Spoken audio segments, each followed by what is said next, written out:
Fala rapaziada, tudo certo com vocês? Vamos para mais um vídeo aí. Vai sair um pouco tarde, vai sair um pouco em cima do jogo, sim.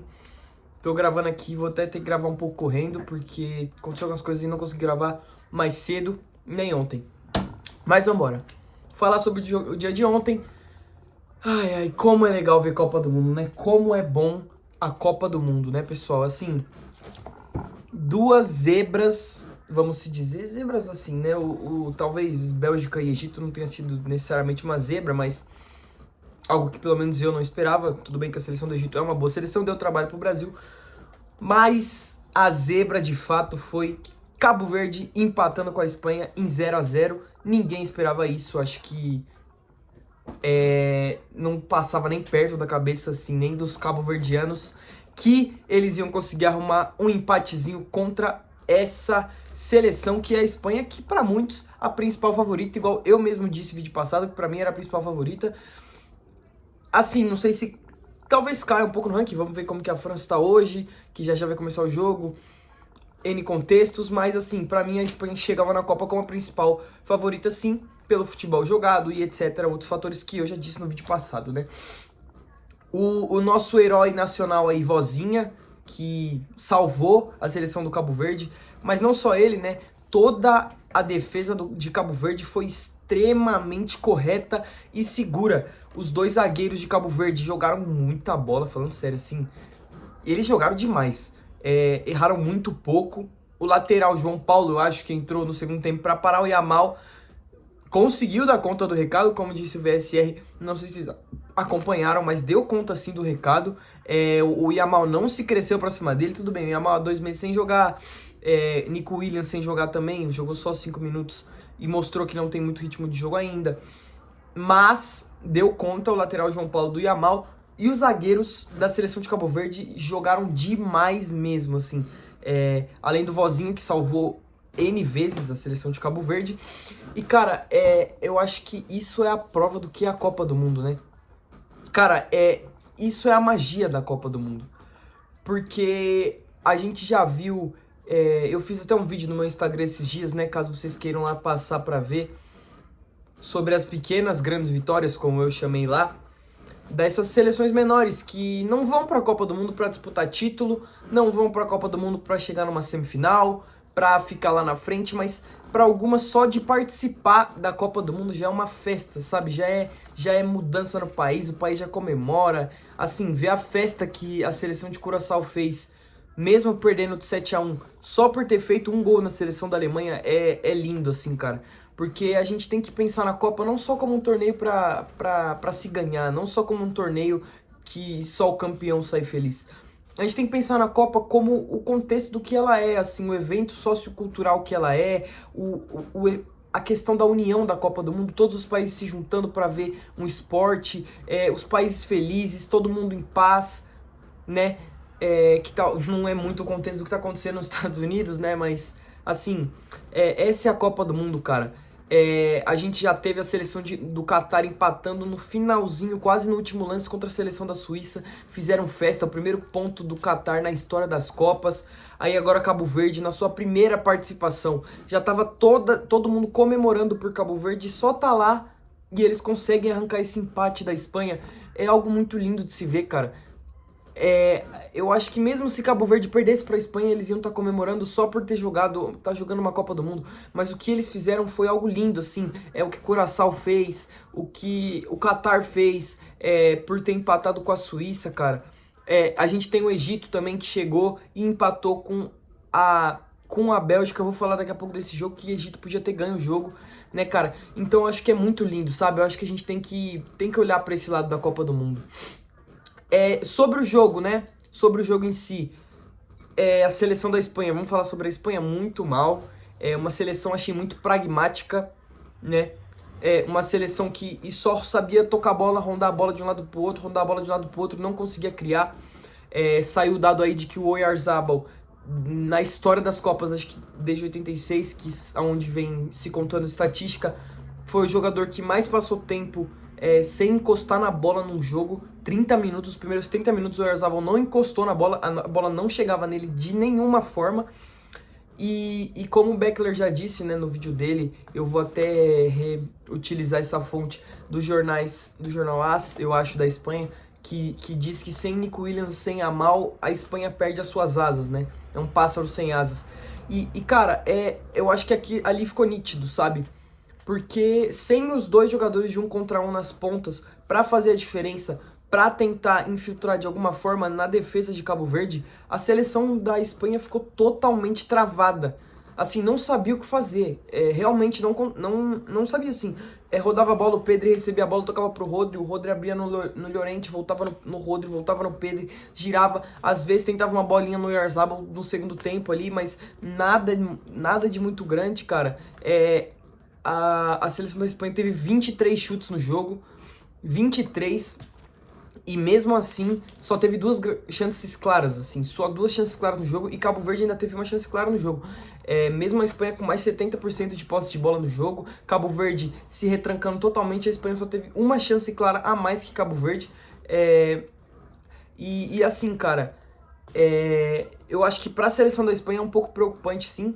Óbvio que vai voltar Yamal com mais ritmo de jogo pro próximo jogo, para a próxima fase, que a Espanha vai passar de fase muito provavelmente, apesar desse tropeço, né? Vai voltar Nico Williams com também ritmo de jogo, etc. Mas, cara, eu acho preocupante porque a Espanha não tem alternativas, entende? Se prova que o jogo da Espanha só funciona com Nico Williams e Yamal, que estão voltando de lesão. Então você não pode contar 100% que esses caras vão estar 100% para os próximos jogos. A última rodada da Espanha vai ser contra o Uruguai. A Uruguai que empatou com a Arábia Saudita também, que vamos se dizer que também não era esperado, né? Não vamos colocar como zebra, mas não era esperado. O Uruguai amassou até a Arábia Saudita e não conseguiu ganhar. Mas eu acho que a Espanha tropeça onde realmente não podia, né? Porque torna um grupo mais complicado, um grupo que não devia ser tão complicado, porque a Arábia Saudita pode dar um trabalho sim para a Espanha, e o último jogo é Espanha e Uruguai, né? Então, se a Espanha, por um acaso, empata com a Arábia Saudita ali, ou empata com o próprio Uruguai, a chance fica tudo para a última rodada, e às vezes num saldo de gol que a Espanha tinha que ter conquistado contra Cabo Verde, né? Que apesar de tudo, acho muito difícil conseguir repetir o que fez contra a Espanha, contra o Uruguai e contra uma possível, um possível confronto... impossível confronto não, né? Contra essa Arábia Saudita, que também não é um time nada fraco. Vamos pro próximo jogo? Bélgica e Egito, né? Aconteceu também no mesmo dia de ontem.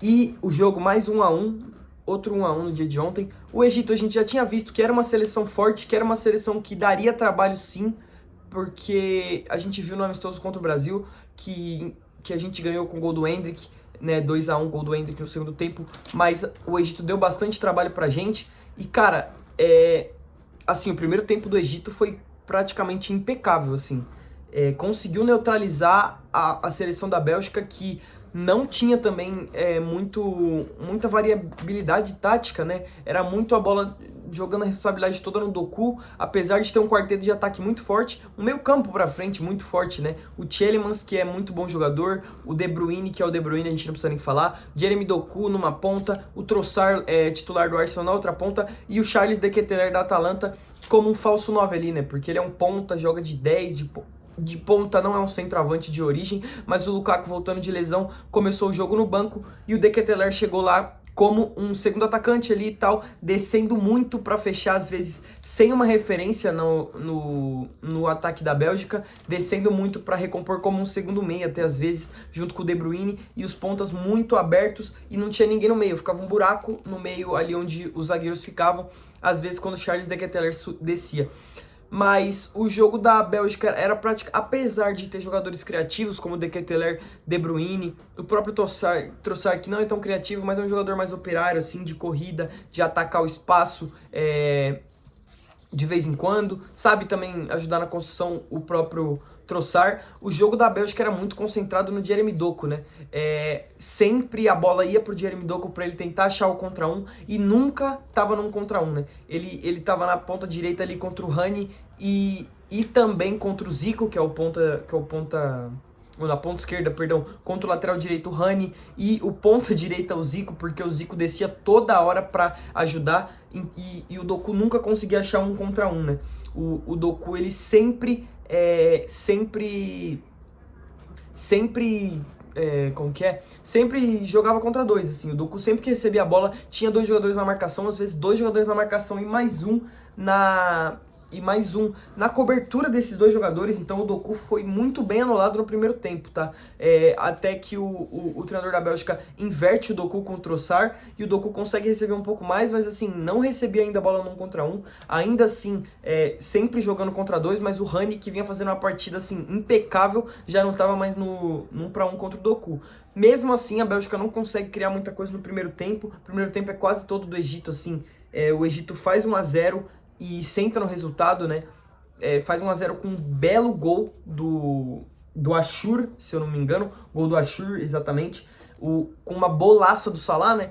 Então, a seleção do Egito se escorou no seu craque, né? Que é o craque, apesar da temporada baixa, apesar das 2 temporadas... temporada passada, muito boa do Salah, essa temporada bem abaixo, né? Última temporada dele no Liverpool. Ele ainda assim consegue se sobressair, né? Acha um belo passe pro Ashur, que recebe a bola e dá um chutaço de fora da área, vencendo o Courtois, goleiro da Bélgica, né? E, cara, assim, o segundo tempo vira outro, né? A gente pode falar, assim, um acerto da seleção da Bélgica, volta muito melhor no segundo tempo. O Lukaku entra no segundo tempo, né? Não entra diretamente no intervalo. Ainda assim, o Doku melhora no jogo. O De Bruyne consegue acertar mais passes, consegue jogar mais solto. E aí vem o Romelu Lukaku, que entra e no primeiro lance, depois que ele entra, ele já faz o gol. O maior artilheiro da história da Bélgica, Romelu Lukaku, que apesar de tudo, apesar de ser um jogador que convive com muitas lesões, ainda é o Lukaku, ainda é o jogador, talvez, a referência do ataque, né, sem dúvidas, dos últimos anos da seleção da Bélgica. Apesar de ser reserva hoje no Napoli por causa das lesões, tá lá, chega e faz o gol com a estrela que tem, Romelu Lukaku, né? E aí, depois do gol, assim, o jogo vira mais todo da Bélgica, apesar que o jogo já tinha sido mais a bola no pé da Bélgica, que é um time de transição, né? A Bélgica se acostumou a jogar como um time de transição, com o Doku, com o Trossard, o De Ketelaere e o De Bruyne lançando esses 3, né? Porque o Lukaku não vinha jogando, como eu falei, por causa de lesão. E a Bélgica se acostumou a ser um time sem jogar com a bola no pé. E o Egito forçava a Bélgica a propor jogo, coisa que a Bélgica não está acostumada. A gente viu isso um pouco também em Haiti e Escócia, né? Que a Escócia não está acostumada a ser um time que propõe jogo. E o Haiti, que é um adversário forte, o Brasil vai ter que olhar... Forte assim, né? Não é tão fácil quanto a gente pensava que era.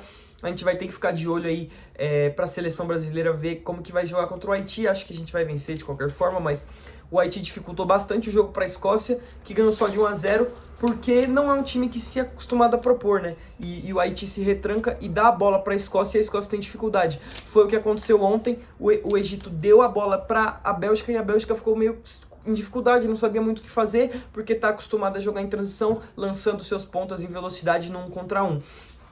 E aí, além disso, além da Bélgica jogar com a bola no pé, eles conseguindo neutralizar o Doku, o time ficou meio que sem saber o que fazer até a entrada do Lukaku, e no segundo tempo o time melhora, realmente vira melhor no jogo e começa a pressionar mais a seleção do Egito, né? Apesar do jogo acabar 1-1, não conseguir garantir a vitória. O Doku no segundo tempo recebe uma bola, a única bola dentro... que ele recebeu, a primeira bola no jogo que ele recebeu no 1 contra 1, ele vai pra dentro, dribla o Rani e sofre uma falta na entrada da área, quase pênalti, que mostra o que é o Doku, né, cara? O Doku, ele é a válvula de escape da seleção da Bélgica. Não vou comparar a qualidade técnica, porque é muito acima, não seria louco a esse ponto, mas a gente vê o Doku importante, talvez como o Yamal seja para a Espanha hoje. A Espanha sem o Yamal não conseguiu funcionar, a gente viu ontem, e a Bélgica sem o Doku não funciona. Sem o Doku conseguir achar os seus lances de 1 para 1, sem o Doku atacando na velocidade, a Bélgica fica meio sem saber o que fazer, apesar de ter o De Bruyne, né? Como eu disse. Então, cara, falando um pouco Uruguai, assim, eu realmente vou ter que confessar, não consegui ver o jogo inteiro, vi só uma parte, então não vou trazer pra vocês. Como eu disse, eu ia focar em, pelo menos, em trazer, acho que no máximo 2 jogos por vídeo, pra trazer uma análise mais profunda pra vocês, né, falando um pouco sobre os jogos. Essa seleção da Bélgica aí acabou que garantiu o empate ali e tal, foi melhor, não conseguiu ganhar. E acho que foi isso, né? Nosso bolão, errei de novo, porque eu não esperava que a Bélgica ia empatar com o Egito, não esperava ser o jogo que foi, muito menos Espanha e Cabo Verde. Mas acertei o empate entre Irã e Nova Zelândia, que foi um jogaço, consegui ver só uma parte, mas foi um belo jogo. Perdeu quem não viu, provavelmente ninguém queria ver esse jogo no papel, né? Também disse que o Uruguai ia vencer por 2-1 a Arábia Saudita e não venceu. Jogos de hoje, daqui a pouco vai começar França e Senegal, jogaço, jogo muito bom, não vai ser baba para a França, vi muita gente colocando aí 2-0, 3-0 no jogo, não acho que vai ser isso, a França não vem de uma fase tão boa, apesar de ter vencido o Brasil, né? Perdeu para a Costa do Marfim, Mbappé não conseguiu jogar aquele jogo bem, o outro jogo, acho que foi contra a Irlanda, não lembro, foi contra uma seleção bem fraca, que foi quando o Olise meteu 3 gols. O Mbappé também não conseguiu, ficou no jogo só para tentar fazer gol e não conseguiu. Mas assim, acho que a Senegal vai dar trabalho para a França. Não acho que vai ser jogo fácil, mas ainda acho que a França ganha. Meu palpite vai ser 2-1. Noruega e Iraque. Aí eu acho que vai ser um jogo mais tranquilo, né? A seleção da Noruega muito forte, com Haaland, Sorloth e o próprio Odegaard, que não vem em fase boa, mas ainda é o Odegaard. E a seleção do Iraque é um time fraco, né? Não é um time que tem não tem jogadores de expressão, etc. Então, acho que vai ser a vitória da Noruega. Vou colocar 3-1, porque eu acho que, como essa Copa tá cheia de surpresas, né? A gente não pode colocar um atropelo tão grande, sem gols da seleção do Iraque. Vão apostar no 3-1. Argentina e Argélia, né? A volta de Lionel Messi para as Copas do Mundo. A gente não sabe se ele vai ter minutagem, mas acho que sim. No último amistoso pré-Copa ele jogou, ficou esse tempo todo só treinando. Então acho que vai sim. Não sei se vai como titular, mas vai pro jogo sim, Lionel Messi. E acho que eu vou arriscar, tá? Vou ser um pouco mais ousado. Acho que esse jogo vai ser 1-1. Coloquei no bolão lá do Futimense, depois vocês olhem. Coloquei 1-1. A seleção da Argélia não é uma Argélia forte, né? Não tem Mahrez, não tem esses jogadores talvez que a gente está acostumado, mas eu ainda acho que vai ser um jogo legal. A Argentina não tá tão bem quanto parece. A Argentina é uma seleção que tem um ciclo um pouquinho envelhecido, não vou falar tanto também, porque tem alguns moleques novos como Enzo Fernandes, como Julián Álvares, que ainda não vai voltar para esse jogo, vai voltar só pro mata-mata, mas eu acho que assim, a seleção argentina vem passando por umas dificuldades e acho mesmo, sinceramente, que não vai ganhar esse jogo. Coloquei 1-1 porque eu acho que vai passar aperto, tá? Acho que vai passar um aperto. A gente já viu várias zebras nessa Copa, zebras assim, resultados não esperados, né? Catar, enfim, Cabo Verde, só ontem foram 2 ou 3, vamos se dizer. Então acho que vai acontecer de novo. E para fechar o dia, a gente vai ter Áustria e Jordânia, assim, não sei se vocês vão assistir esse espetáculo de futebol que vai começar 1h da manhã. Vai ser, assim, muito legal mesmo para quem gosta muito de futebol. Tem que ser louco por futebol para assistir esse jogo. Eu provavelmente não vou assistir, não porque eu não sou louco por futebol, porque eu amo futebol, mas eu tenho que trabalhar amanhã. Então, rapaziada, esse foi o vídeo. Espero que vocês gostem. Amanhã tamo de volta, vamos ver se meus palpites deram certo. Mais pra frente, pré e pós-jogo do Brasil, quero fazer um negócio diferente com vocês. Espero que vocês gostem, esperem pra ver. Quero trazer notas mais bem feitas, enfim, etc. E é isso, rapaziada. Muito obrigado pelo vídeo, valeu!